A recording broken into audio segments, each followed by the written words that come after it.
खुशियों वाला घर अचानक मातम में बदल गया। दूल्हा बारात से वापस आया, अपने कमरे में जाने की बजाय सीधा हवालात के अंदर पहुंच गया।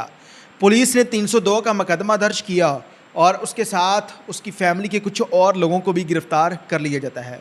बारात से वापस आते हुए दूल्हे के भाई ने फायरिंग की और उस फायरिंग की जद में आकर 2 लड़कों की मौत वाक़या हो गई।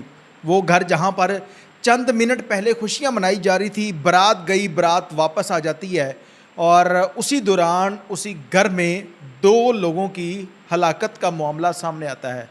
पुलिस ने मुलजमान को गिरफ्तार कर लिया, मुकदमा दर्ज कर लिया गया। वाक़या कहाँ का था और इस वाक़े के पीछे छुपी असल कहानी क्या थी, तमाम तर तफसीलात बताएंगे आज के इस वीडियो। आप देख रहे हैं मेरा डिजिटल चैनल, मैं हूं आपका मेज़बान उमर अली। अक्सर आप लोगों ने इससे पहले भी इस तरह के वाक़यात सुने होंगे कि शादियों पर हवाई फायरिंग और उसके बाद बहुत सारे ऐसे वाक़यात हमने देखे कि जहां पर कई लोगों की मौत वाक़या हो गई। पुलिस ने हवाई फायरिंग पर पाबंदी भी लगाई। सीसीडी का दौर है। सीसीडी आप लोगों ने तमाम तर कवानीन और पॉलिसीज़ उनकी देखी होंगी और आप लोगों को इस बात का बाखूबी पता होगा कि किसी भी शख्स को हथियार रखने की इजाज़त नहीं है। आपके पास लाइसेंस याफ्ता असला है या कोई भी है, आप हवाई फायरिंग नहीं कर सकते, आप किसी जगह उस असले को कैरी नहीं कर सकते। लेकिन ये जो वाक़या है ये कराची के अंदर पेश आया, क्योंकि कराची सिंध के अंदर आता है, जिसकी वजह से वहाँ पर आज भी वही कानून है और वही मामलात हो रहे हैं।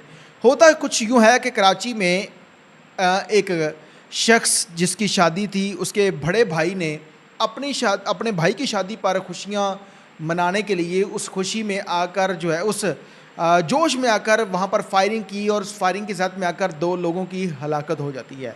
इन्होंने मेहंदी के ऊपर भी फायरिंग की। पुलिस आती है, पुलिस इनसे पैसे लेकर इन्हें छोड़कर चली जाती है।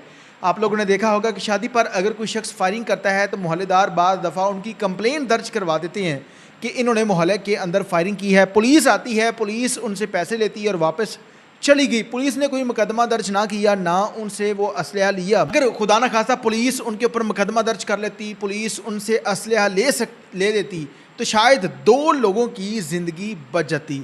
सैफुल्लाह नामी लड़का जिसने मैट्रिक के पेपर दिए थे और मैट्रिक के पेपर देने के बाद अब वो आगे तैयारी कर रहा था डॉक्टर बनने की, FSC प्री मेडिकल के अंदर उसने एडमिशन लेना था।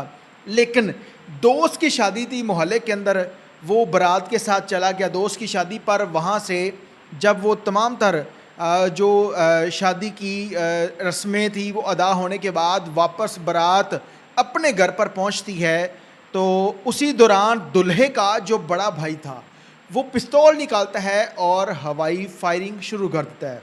उस हवाई फायरिंग की जद में आकर 2 लड़कों को गोली लग गई, मौके पर उनकी हलाकत हो गई।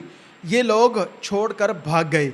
जब मकतूलीन के ख़ानदान से, अहले खाना से बात की गई तो उन्होंने बताया कि हो सकता था कि हम इन्हें मुआफ़ कर देते, इन्होंने हमारे बच्चों की जान नहीं बचाई, शायद उनकी ज़िंदगी इतनी थी, लेकिन ये लोग कोशिश करते तो शायद उनकी ज़िंदगी बच जाती। हमें भी नज़र आता कि इन्होंने जानबूझकर नहीं किया, इन्होंने बचाने की कोशिश की है, लेकिन उनकी ज़िंदगी इतनी थी।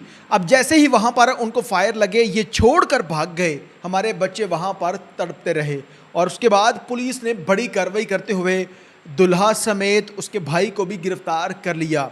वो दुल्हा जिसकी शादी थी और शादी के बाद वो दुल्हन लेकर अपने घर पर आ गया, अपने कमरे में जाने की बजाय वो सीधा हवालात के अंदर पहुंच गया। 302 का मुकदमा दर्ज हो चुका है, 2 लड़कों की मौत वाक़या हो गई।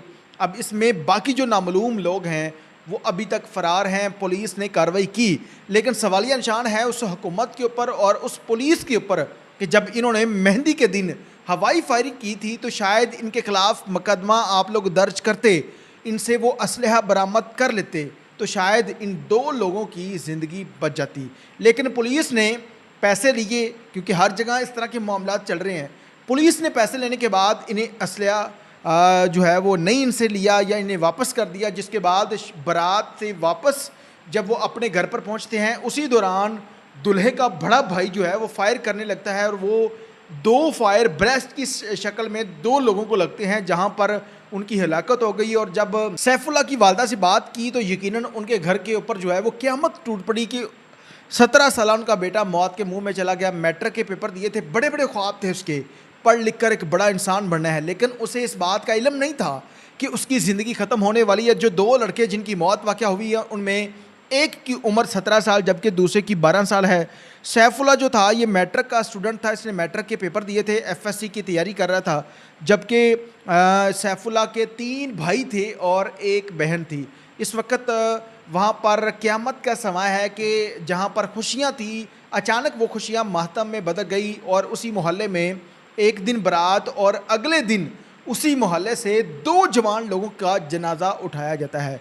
पाकिस्तान के अंदर आप लोगों ने देखा होगा कि शादी पर लोग इस तरह की अय्याशी करते हैं, लेकिन पंजाब के अंदर तमाम तरह अय्याशियों के ऊपर पाबंदी लगा दी गई है।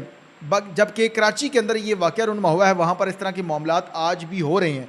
लेकिन पुलिस को चाहिए कि इन मुल्ज़मान को कैफ़रे किरदार तक पहुँचाया जाए। बहुत सारे इससे पहले भी ऐसे वाक़यात हो चुके हैं।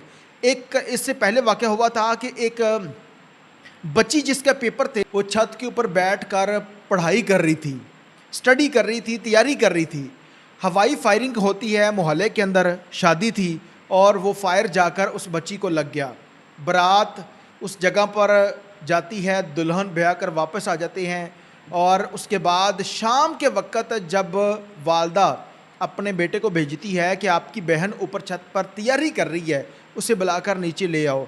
जब वो वहाँ पर गया, उसने देखा कि उनकी बहन मुर्दा हालत में वहाँ पर पड़ी हुई थी, जिसके बाद उन लोगों के ख़िलाफ़ भी मुकदमा दर्ज कर लिया गया।